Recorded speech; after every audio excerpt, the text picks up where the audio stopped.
एक किसान और उसके बैल की कहानी। गांव के बाहर एक छोटी सी झोपड़ी में रहने वाला रामू किसान था। उसके पास बस 2 बीघा रेतीली जमीन और एक बूढ़ा बैल हीरा था। हीरा उसकी सबसे बड़ी पूंजी और सच्चा साथी था। वे दोनों सुबह से शाम तक मेहनत करते, खेत जोतते, बीज बोते और फसल उगाने की कोशिश करते। एक साल भीषण सूखा पड़ा। बारिश का नामो निशान नहीं था। खेत में दरारें पड़ गईं और फसल सूखकर चटक गई। रामू की मेहनत बेकार चली गई। उसकी आर्थिक स्थिति और भी खराब हो गई। घर में अनाज के दाने तक नहीं बचे थे।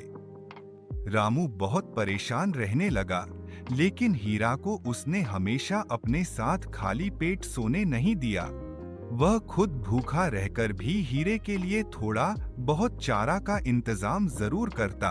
एक दिन हालात से तंग आकर रामू ने एक मुश्किल फैसला लिया।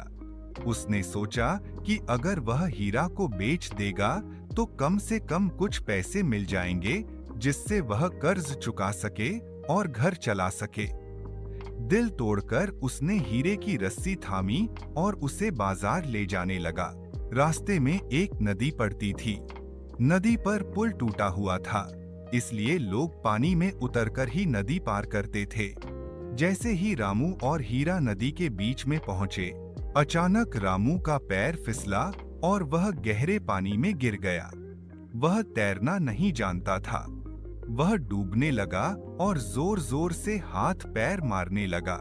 यह देखते ही हीरा, जिसकी रस्सी रामू के हाथ से छूट गई थी, तुरंत ही अपने मालिक की ओर दौड़ा।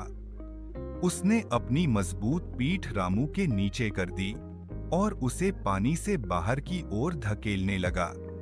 रामू ने हीरे की पीठ को कसकर पकड़ लिया और हीरा उसे सुरक्षित किनारे तक ले आया। किनारे आकर रामू ने हीरे को गले से लगा लिया।